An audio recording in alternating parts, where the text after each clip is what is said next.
The Galactic Concord High Chamber seated 4,000 species, and every single one of them believed they mattered more than the small delegation from Earth. Alara Voss stood at the speaking platform, a disk of polished stone designed for creatures 3 times her size, and looked out across the vast amphitheater carved into the core of Station Ultima. Representatives filled the rising tiers like a living mosaic. Insectoid, reptilian, crystalline, gaseous beings held in magnetic shells. Some had wings, some had no bodies at all. All of them looked at her the way a boardroom looks at an intern who wandered into the wrong meeting. She was 53 years old. Gray threaded through dark hair she had not bothered to pin back. Her suit was navy blue, unremarkable, chosen because it was clean, and because she had stopped caring about impressions 6 days ago. 6 days ago, when the Concord's patrol fleet had fired on Research Station Achilles, in what the official report called a navigational jurisdiction correction. 3,200 people had lived on Achilles. Scientists, engineers, families, children enrolled in the station's school program, learning about stars from the inside of one. The Concord had sent a formal apology. 2 paragraphs. Regret for the inadvertent loss of peripheral personnel. A suggestion that humanity relocate its remaining research assets to approved corridors. Peripheral personnel. Alara held a single sheet of paper. Actual paper. She had printed it on the embassy's last working printer, because she wanted the chamber to see her hands and the thing in them. Digital communiques got lost in data streams. Paper made people look. The Thyrak Dominion's delegation, tall, armored predators with jaws built for cracking bone, lounged in their tier like teenagers at a lecture they hadn't chosen.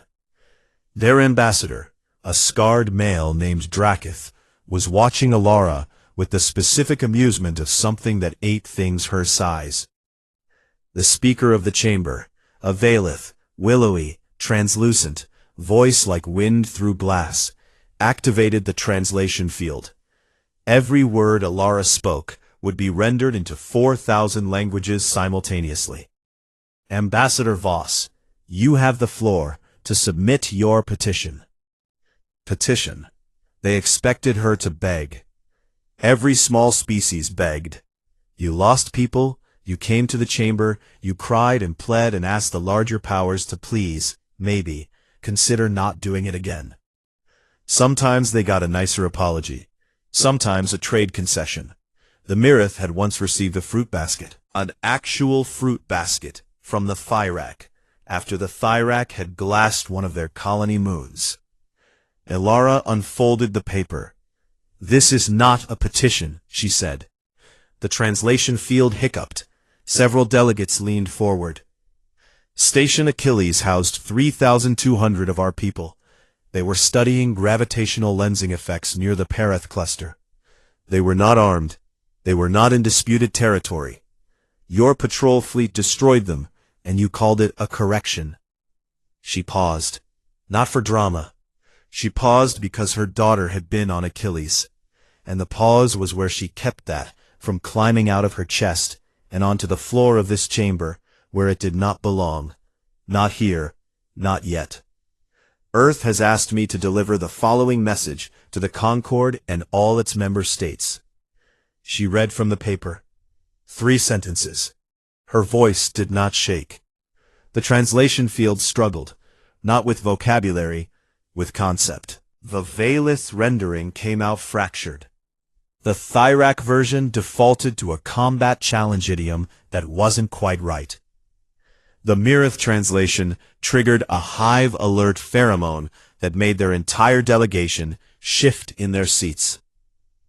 The closest any of them got was the Droon. The Droon were the oldest species in the chamber. Silicon-based, slow, patient in ways that made glaciers look impulsive. They had been in the Concord before the Concord had a name, back when it was just an agreement between 3 species not to eat each other. They remembered things. That was their function and their curse, to remember the civilizations that weren't here anymore. The Droon ambassador, a being called Tesavec, occupied a custom-built alcove in the upper tiers. 17 eyes arranged in a spiral pattern across a face like cracked quartz. Those eyes had not moved during the session. Their metabolism ran on geological time. When the translation field rendered Alara's 3 sentences into the Droon tongue, Tesavec moved. Every Droon eye focused on the human woman at the platform. All 17, at once. In 400 years of chamber sessions, the Droon delegation had never displayed unified attention. Not during wars, not during the Mirith's subjugation, not during the extinction of the Pelori, which the Droon had watched and recorded and mourned in their slow stone way. The chamber didn't notice. The chamber was busy being offended. Draketh barked a laugh, a sound like gravel in a blender, and said something to his aide that the translation field politely did not broadcast. The Veiled speaker blinked all 6 eyes in what passed for diplomatic confusion. Ambassador Voss, the Concord does not accept ultimatums from provisional member states. If you wish to file a grievance, I don't, Alara said. She folded the paper, put it in her pocket. Earth has said what it needed to say. She stepped off the platform. The chamber erupted into the low, buzzing chaos of 4,000 species talking at once, most of them amused, some confused, none afraid. None except the Droon. Tesavec remained motionless in the alcove long after the session ended. Aides from other delegations filtered out. The lights dimmed to standby. Cleaning drones hummed along the tiers. In the silence, Tesavec accessed the deep archive, the one that predated the Concord, the one written in stone, because stone was the only medium the Droon trusted to outlast the things they recorded. There was a file in that archive. From the second galactic extinction, when a species called the Verith had risen from nothing, been mocked, been ignored, been harmed, and then had done something so absolute that an entire spiral arm still carried the radiation signature. Before the Verith had acted, they had sent a message to the powers of their era. Tesavec pulled that message from the archive and laid it beside the translation of Alara Voss's 3 sentences. The cadence was identical. Not the words, the shape of the intent behind them. The specific, calm, unmistakable architecture of a species that had decided something and was telling you, not asking, not threatening, telling what the consequences would be. That evening, without filing an explanation or notifying the Concord, the Droon moved their entire homeworld defense fleet to neutral positioning. Every ship, every station, every orbital asset. The Concord's intelligence division flagged it as an anomaly. A junior analyst wrote it up, filed it, and moved on to the 17 more urgent crises in the daily queue. No one asked the Droon why. The Droon did not volunteer the answer.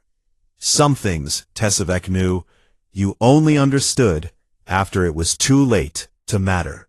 Commander Rethkal of the Thyrak Dominion had conquered 11 worlds before breakfast on most of those worlds was finished.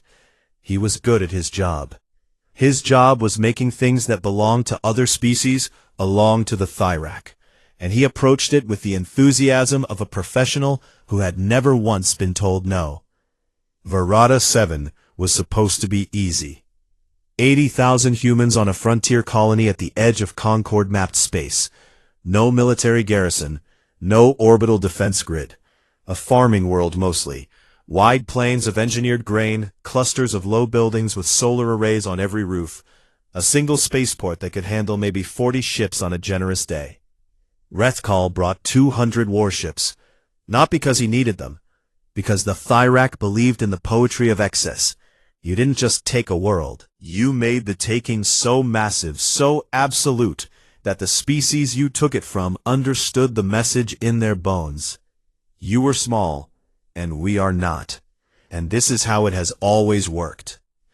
His fleet dropped out of warp in perfect formation. a crescent of gunmetal and fire, each ship bristling with enough ordnance to crack a continent. They filled the sky above Verata 7 like a second night. Rethkal opened a broadcast channel. Standard annexation protocol. Attention, human colony. This world is now under the jurisdiction of the Thyrak Dominion. You will disarm. You will assemble at your central settlement. You will comply. Resistance will be met with. He stopped. His communications officer was making a sound. A low, confused clicking. The Thyrak equivalent of someone rechecking a reading because the first one couldn't possibly be right. Commander, the colony is not responding. They will. Give them time to panic. The colony is not responding because the colony is not broadcasting at all on any frequency. Rethkal dismissed this. Primitive species sometimes shut down their communications in a show of defiance. It never lasted. He ordered ground deployment. 12,000 Thyrak soldiers dropped to the surface in armored transports. They landed in the fields outside the main settlement, a town the humans had named Millhaven, which Rethkal thought was a soft, ridiculous word for a place.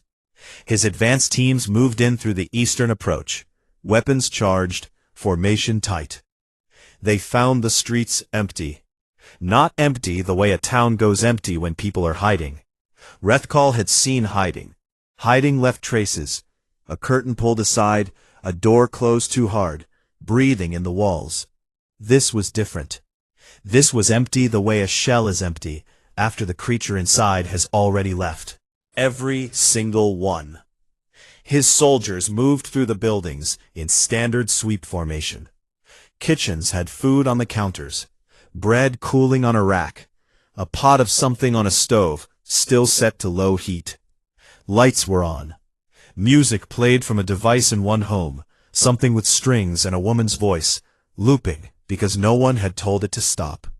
In one house, a children's room, small bed, sheets pulled back, books on a shelf, a toy on the floor, a little spinning thing, a top, still turning in slow circles on the hardwood. It caught the light from the window and threw tiny reflections on the wall.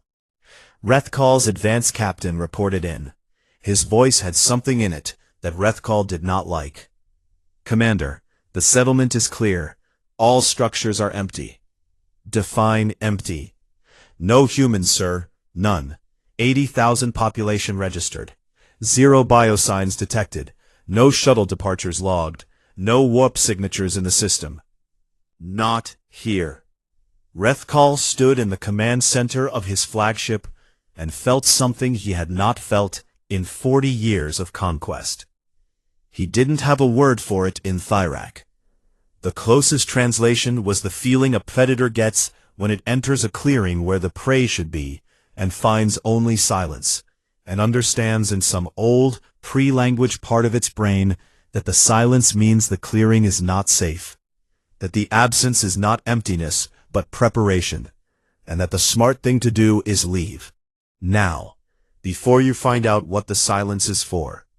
He did not leave. He went down to the surface himself. He walked through Millhaven with his personal guard, 8 Thyrak elites, each one capable of killing a human with a careless gesture. The streets were clean. The air smelled like cut grass, and the faint sweetness of the grain fields. A dog. The humans kept animals, bonded with them, loved them, an absurdity Rethkal had never understood, sat on a porch and watched the Thyrak soldiers pass with calm brown eyes. It did not bark. It did not run. It watched. They found the note in the spaceport. It was placed on the central console of the control tower. A physical document. Paper. The humans seemed to like paper for moments like this, as if the act of printing words on dead trees made the words more real. Rethkal's field translator parsed it. The note was not polite. The first one, the one the human ambassador had read in the Concord chamber, had been measured, controlled, diplomatic. This one was not. This one did not use titles. It did not reference treaties or law or the Concord's charter. It used short sentences, the kind of sentences you use when you are no longer interested in being understood. When you are simply telling someone what is true. It told Rethkal that the people of Verata 7 were safe. It told him that the Dominion now occupied an empty world. It told him what would happen if one more human colony was touched. It used a word that the translator rendered as consequence, but that carried a weight the Thyrak language reserved for geological events, earthquakes, caldera eruptions, the things that reshape the ground itself. Rethkal read it twice. He put it in his belt pouch. He did not enter it into the mission log. He did not transmit it to the Dominion's command authority. He told himself this was operational security. It was not. It was the clearing, the silence, the part of him older than rank or empire or pride that understood what the empty rooms and warm bread and spinning toy meant. They had not fled. Fleeing left traces. Panic left marks. People running for their lives dropped things, broke things. Every species Rethkal had ever conquered left behind the debris of fear. Trampled gardens, crashed vehicles, abandoned elderly, the ugly litter of desperation. Verata 7 had none of that. 80,000 people had left in perfect order, with their children and their elderly and their belongings, and apparently their sense of humor, because someone had left that top spinning as a parting gesture, a little joke, a way of saying, "We were here a minute ago. We left when we chose to, not when you made us." That was the thing that sat in Rethkal's chest like a stone. They chose. He filed his report to the Dominion that evening. Colony secured. No resistance. Human population displaced, likely scattered to nearby systems. Standard occupation protocols initiated. He did not mention the note. He did not mention that the dog had watched them for 3 hours from its porch, and then at some point, when no one was looking, had also vanished. He submitted a formal request for reassignment to the interior territories. The request was denied. That night, alone in his quarters on the flagship, Rethkal pulled up the colony's population registry. The file was intact. The humans had left their data systems running, which was either carelessness or a message. 80,000 names, families, occupations, ages. He scrolled through them. Farmers, teachers, engineers, a woman listed as a poet, a man listed as a baker, children. So many children. He closed the file.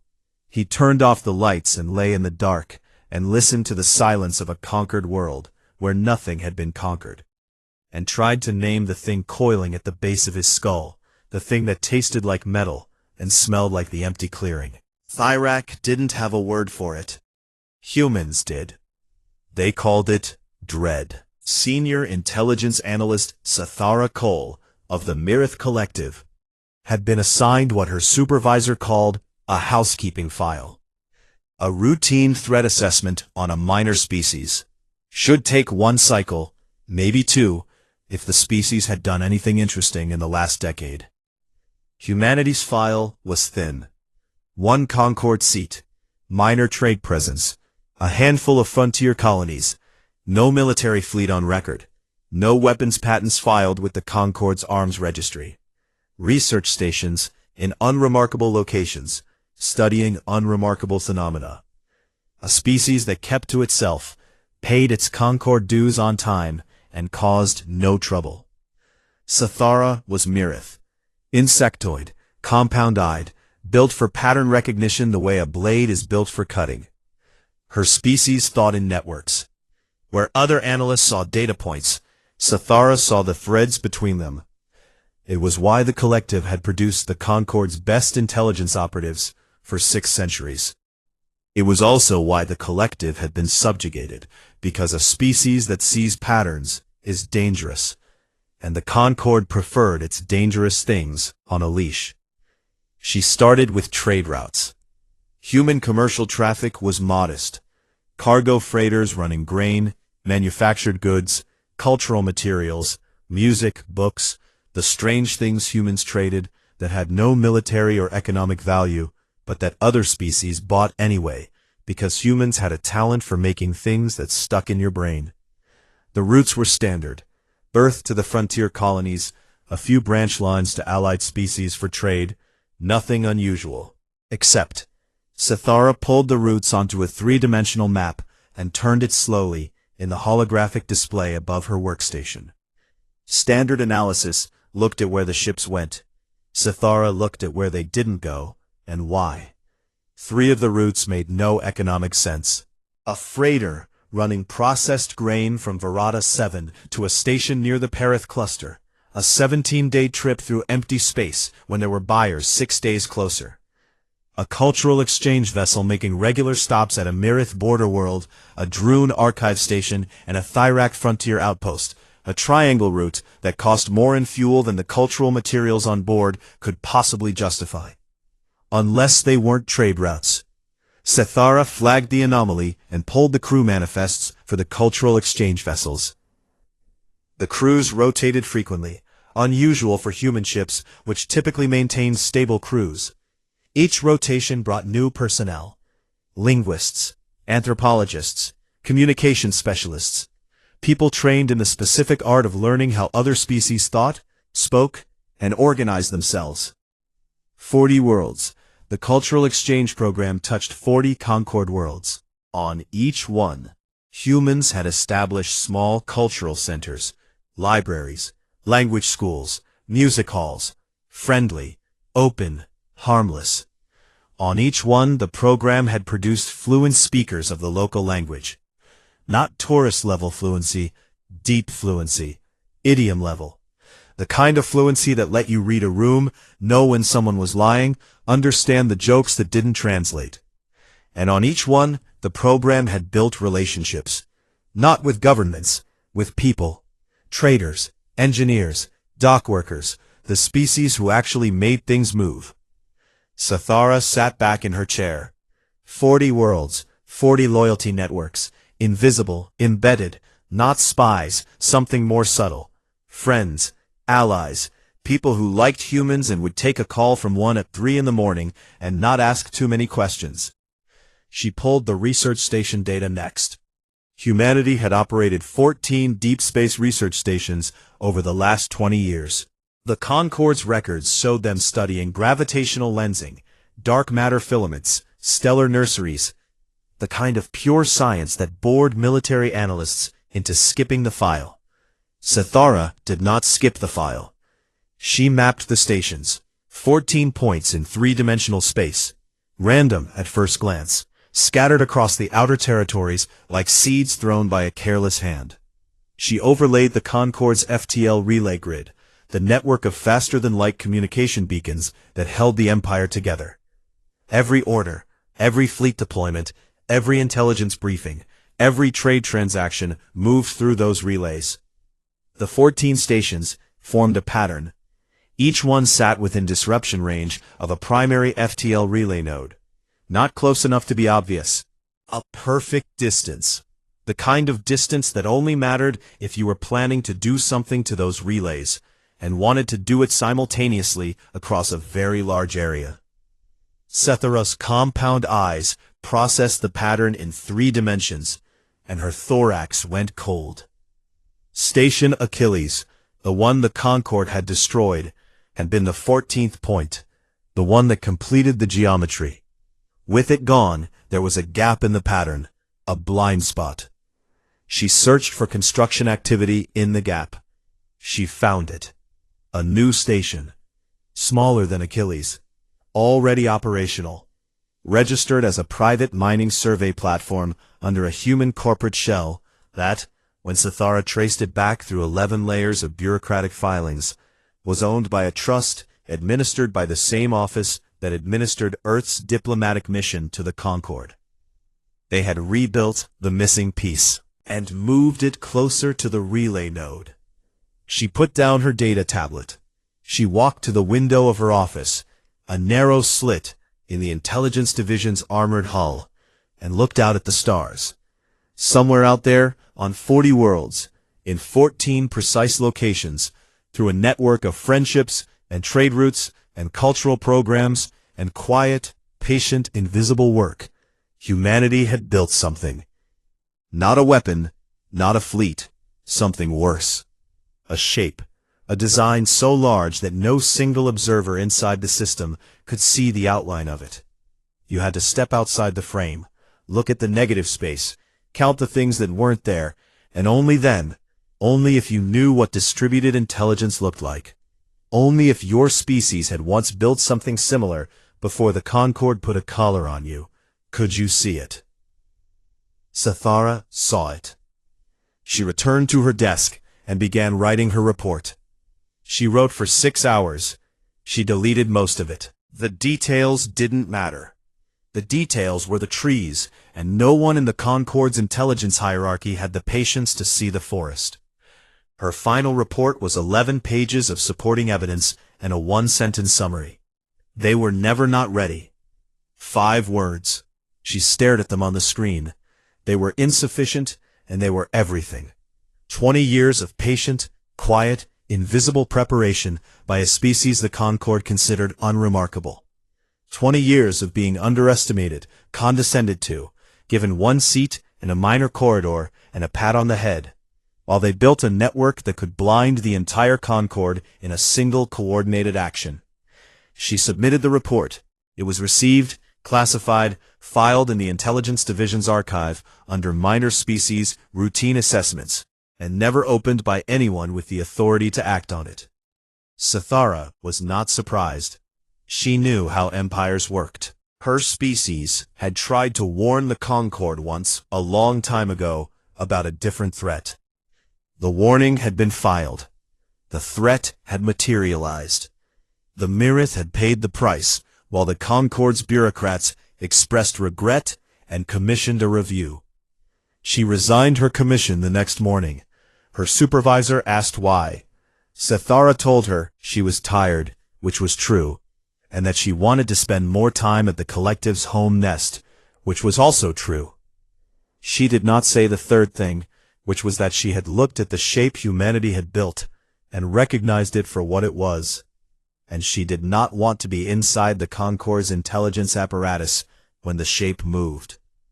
On her last day, she cleaned out her workstation. She paused at the door and looked back at the room. The holographic displays, the data feeds, the blinking status lights of an empire that believed it could not be surprised. She turned off the light and left. Behind her, on a server somewhere in the archive, her 11-page report sat in the dark, carrying its 5-word summary like a lit fuse that no one could hear burning. The Thyrak Dominion took 3 more human colonies in the span of a single standard week. Verata 7 had been the test. The empty buildings and warm bread and vanished population had unsettled Commander Rethkal. But Rethkal was a field officer, and field officers did not make policy. Policy was made by the Dominion Council on the Thyrak homeworld of Cath, a planet of red rock and iron storms, where the ruling caste had built their empire the way their ancestors had built their kills, by taking and taking and taking until there was nothing left to take, and then finding something new. The council looked at Verata 7 and saw opportunity. The humans had run. Running was weakness. Weakness was invitation. They took the colony at Bresker's Reach. Empty. They took the mining settlement on Caldera 4. Empty. They took the agricultural world of New Harlan, which had a population of 112,000, and found it scrubbed clean like the others, every human gone, every door unlocked, every light on, as if the whole planet had simply decided to be somewhere else. But the council wanted more than empty buildings. They wanted a statement. The Concord was watching, and the Thyrak understood the Concord the way wolves understand sheep. The flock only respects the predator it can see. They found their statement on a transport ship. A human cargo freighter, the Meridian, was intercepted in open space between Caldera 4 and the nearest human-held system. Crew of 19. Civilians. Freight haulers running grain shipments, or whatever grain shipments actually were in humanity's quiet little network. Not that the Thyrak cared about the distinction. The Dominion Council ordered the crew of the Meridian executed on the Concord's primary broadcast frequency. Every species in the Concord would see it. A message. The humans hide, the humans run, and when we catch them, this is what happens. They lined up the 19 crew members on the deck of a Thyrak warship. The broadcast went live. 4,000 species watching. The crew stood in their worn freighter uniforms, hands bound, faces visible. The captain of the Meridian was a woman named Drea Okonkwo, 51 years old, short, thick-shouldered, the kind of build that came from loading cargo in variable gravity for 30 years. She stood at the front of the line and looked directly into the broadcast camera and did not speak. The Thyrak executioner started at the end of the line. The broadcast lasted 4 minutes. It was watched in silence across the Concord. The Valith ambassador covered her eyes. The Mirith delegation's pheromone output spiked so hard, it triggered the ventilation alarms in their section. The Droon watched. 17 eyes, unblinking. Drea Okonkwo was last. She was still looking at the camera when it ended. The Thyrak Council transmitted a formal statement. Further resistance to Dominion expansion would be met with equivalent force. The humans were invited to come to the table and negotiate the terms of their submission. 26 hours passed. On the Thyrak homeworld of Cath, the sun set over the Iron Plains, and the capital city of Vorax lit up its night cycle the way it had for 1,000 years. Tower lights, orbital station running beacons, the blinking lattice of communication satellites and defense platforms that ringed the planet in a web of light and data and military readiness. At 3:17 local time, the web went dark. Not a section of it, not a district or a hemisphere. Everything. Every satellite, every orbital station, every communication relay, every FTL beacon in the system, every defense platform, every navigation buoy, every automated mining rig in the asteroid belt, every deep space sensor array. 4 billion Thyrak looked up at a sky that had been full of light and found nothing. Black. Empty. The darkness was total. No signals in, no signals out. The planet existed in a bubble of absolute silence. The Dominion's military command, housed in a bunker beneath the capital, tried to raise their fleet. Nothing. Tried to access orbital sensors. Nothing. Tried to ping the nearest FTL relay. Nothing, nothing, nothing. Panic is a thing that moves through a predator species differently than it moves through prey. Prey panic scatters. Individuals flee in all directions. Predator panic contracts. The Thyrak pulled inward. Military units locked down. The civilian population went still.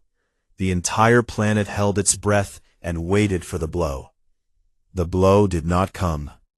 13 minutes. That was how long the darkness lasted. 13 minutes of a homeworld with 4 billion people hanging in space, with no connection to anything, no defense, no communication, no way to call for help or even know if help existed anymore. Then the lights came back. Every system, simultaneously, as if a hand had flipped a switch. Satellites online.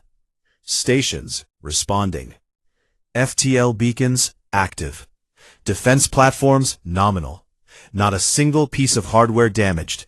Not a single data file corrupted. Not a single Thyrak harmed. Everything exactly as it had been, except for the message. It arrived on every channel the Concord maintained. Every frequency, every language, every protocol.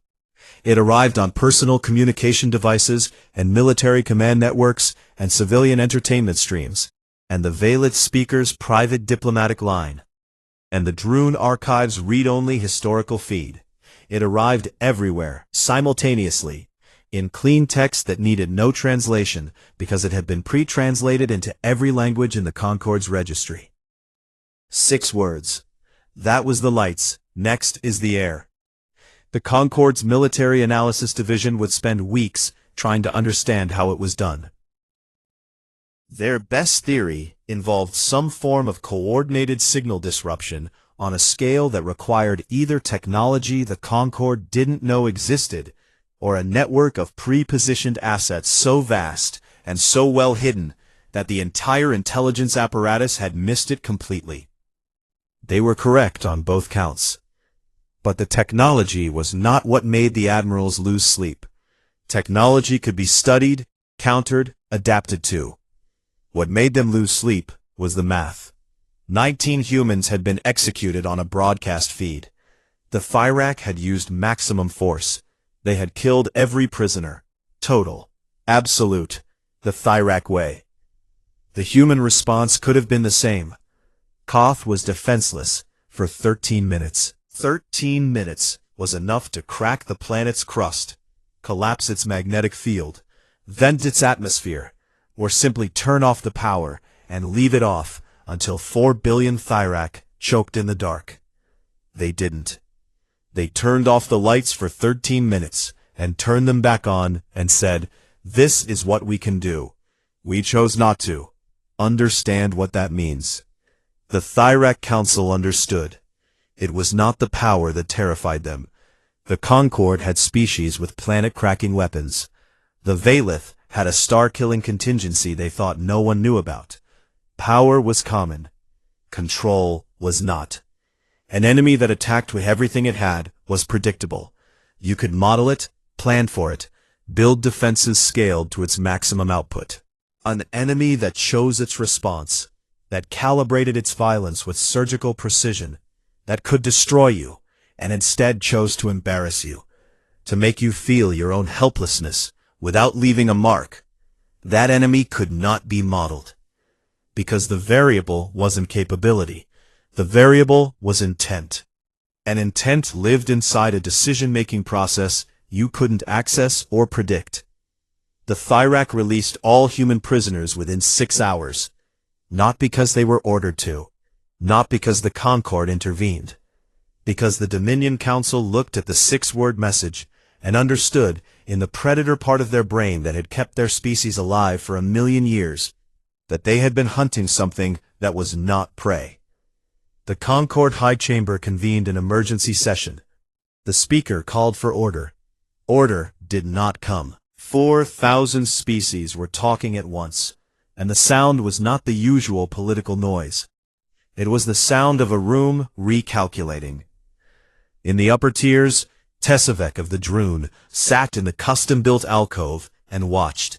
17 eyes open, patient, still. An aide from the Valith delegation approached and asked, with the careful formality of someone who suspected they already knew the answer, whether the Droon had any historical precedent for what had just occurred. Tesavek considered the question for a long time. Droon time. The aide waited. Yes, Tesavek said. The aide waited for more. More did not come. Below, the chamber argued about response options and threat levels and military readiness, filling the air with words that meant nothing, because the thing they needed to understand could not be said in committee. Tesavek watched them and remembered and said nothing else. The Galactic Concord High Chamber had not been full, truly full, every seat occupied, every delegation present, in 214 years. The last time was the Mirith subjugation vote, when the Concord had decided to collar the insectoid species for the crime of being too good at seeing patterns. Today, it was full again. Species that hadn't attended a session in decades sent representatives. The Pelori remnant, 3 surviving members of a species the Concord had watched die, emerged from their sealed habitat for the first time in a century. The deep space nomads of the Cath drift, who recognized no government and answered no summons, parked their generation ship in Station Ultima's docking ring and sent an elder to observe. The gallery tiers buzzed with a sound that was not conversation. It was the sound of a system recalibrating. Of assumptions being quietly, painfully revised. Ilara Voss entered through the same door she had used the first time. Same platform. Same 2 large discs of polished stone. Same navy blue suit. Or maybe a different one that looked the same. She carried a single document. She looked older. Not by years, by weight. The kind of aging that happens in the face when a person carries something they cannot put down and has stopped pretending it isn't there. The chamber fell silent. Not the enforced silence of protocol, the organic silence of 4,000 species choosing independently to stop talking. Because the person at the center of the room had earned the quiet. The Valeth speaker activated the translation field. Her voice was careful, the diplomatic equivalent of handling something that might detonate. Ambassador Voss, the chamber recognizes Earth's delegation. You may present. Ilara placed the document on the platform's reading surface. 1 page. This document is the Voss Accords. 3 provisions. I will read them. She read them. First, no species may annex, occupy, or claim sovereignty over the territory of another species without formal bilateral consent, documented and verified by an independent body. Second, no civilian population, regardless of species, location, or political status, may be targeted, harmed, displaced, or used as leverage in military or political action. Third, violations of the first 2 provisions will be adjudicated and enforced not by the Concord's existing governance structure, but by an independent enforcement body with operational capability separate from any single member state. She stopped reading. She folded her hands. The chamber processed. 4,000 translation algorithms worked through the text. The meanings settled over the tiers like weather. The Thyrak delegation sat in their section, reduced. Word had spread that he had requested permanent leave from diplomatic service after the homeworld incident, and had been granted it without argument, because no one in the Dominion wanted to be in the same room with the officer who had laughed at the first human message. The new Thyrak representative, a younger female named Soreth, sat rigid in her seat. She did not laugh. She did not speak. She watched Ilara the way a hunter watches something it has reclassified. The Valeth speaker broke the silence. Ambassador Voss, the chamber notes that the proposed accords contain no territorial provisions for Earth, no expansion of your trade corridors, no military concessions, no reparations for the destruction of your research stations, or the events on the frontier worlds. She meant the executions. She couldn't say it. The diplomatic tongue didn't have a gear for what the Thyrak had done to the Meridian's crew. It slid off the surface of formal language like oil off glass. That is correct, Ilara said. The chamber also notes that Earth's demonstrated capabilities would allow you to dictate terms considerably more favorable to your species. Ilara said nothing for a moment. The silence had texture. The chamber could feel her choosing. Yes, she said, we could. She let that sit. 2 words. The heaviest 2 words spoken in the chamber in a century, because every species in the room knew they were true. And every species in the room was currently doing the math on what more favorable terms might have looked like from a species that could switch off a homeworld like a lamp. The representative from the Valeth Federation, not the speaker, but a junior delegate, young and either brave or foolish, stood. Ambassador, forgive the directness, but you could take anything you want. You have made that clear. Why ask for rules? The translation field rendered the question in 4,000 languages. 4,000 species waited. Ilara looked at the young Valeth. She almost smiled. Not quite. Because we've seen what happens to species that take everything. She paused. We have a lot of mirrors on Earth. The sentence landed and detonated on a delay, the meaning reaching different species at different speeds, depending on how much they understood about human history, about the empires humans had built and watched fall, about the specific, ugly, well-documented record of what happens when a powerful civilization convinces itself that power is the same as permission. The Mirith delegation's pheromone output shifted to something their translators registered as recognition.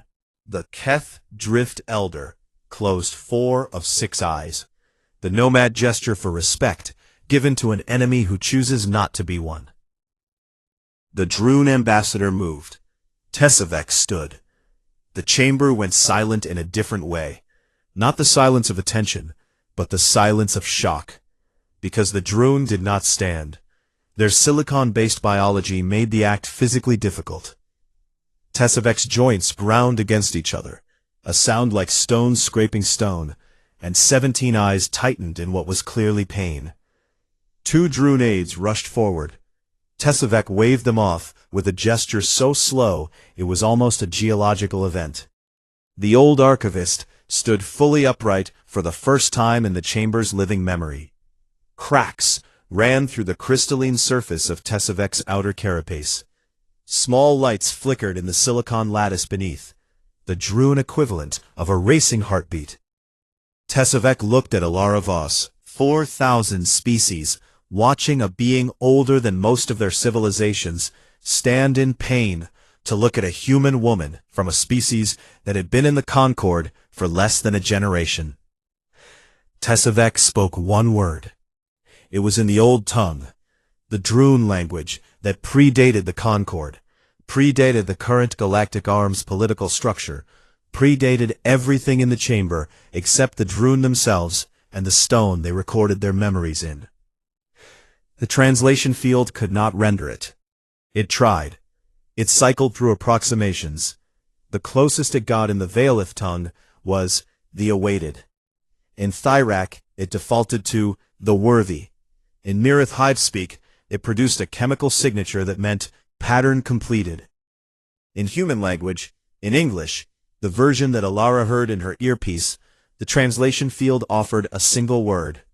Finally. Tesavek sat. The act of sitting was as slow and painful as standing had been. The aides hovered. Tesavek ignored them. 17 eyes closed, one at a time, and the old archivist settled into the alcove and was still. The vote was called. It was not unanimous. The Thyrak Dominion voted against. Soreth pressing the dissent control with a hand that did not shake, because Thyrak hands don't shake, even when the body behind them knows it has already lost. A handful of other military powers voted against on principle. Several abstained. It did not matter. The Voss Accords passed with a margin that would have been unthinkable a month ago, when humanity was a minor species with 1 seat and a grain trade. The chamber erupted into the controlled chaos of post-vote procedure. Delegates stood, conferred, transmitted results to homeworlds. The noise was enormous and meaningless. The bureaucratic machinery doing what it did, processing the fact that the galaxy's rules had just been rewritten by the species it had considered least likely to hold the pen. Alara gathered her document. She stepped off the platform. She walked up the aisle toward the exit, and the delegations she passed grew quiet as she moved through them. Not from fear, not anymore, but from something harder to name. The Mirith delegation dipped their antennae. The Cath Drift Elder inclined a heavy, ancient head. The corridor outside the chamber was empty. Station Ultima's docking ring was visible through a long window, a curve of metal and light. Ships of every size and origin berthed in orderly rows. Concord dreadnoughts, Thyrak warships, trade vessels, diplomatic yachts. And there, between 2 dreadnoughts each the size of a city block, a human cargo freighter, a boxy, utilitarian, unremarkable thing. No weapons visible, no armor plating, no insignia beyond a registration number and the word Meridian 2 painted on the hull in white letters that were already starting to fade. It was a quarter the size of the ships around it. It looked like nothing. Alara Voss stopped at the window. She stood there for a long time, looking at the freighter. The corridor was quiet. Her reflection floated in the glass, a tired woman in a navy suit, holding a single sheet of paper, standing at the edge of something that had no name yet. She allowed herself one small smile. It looked like nothing. That was always the point.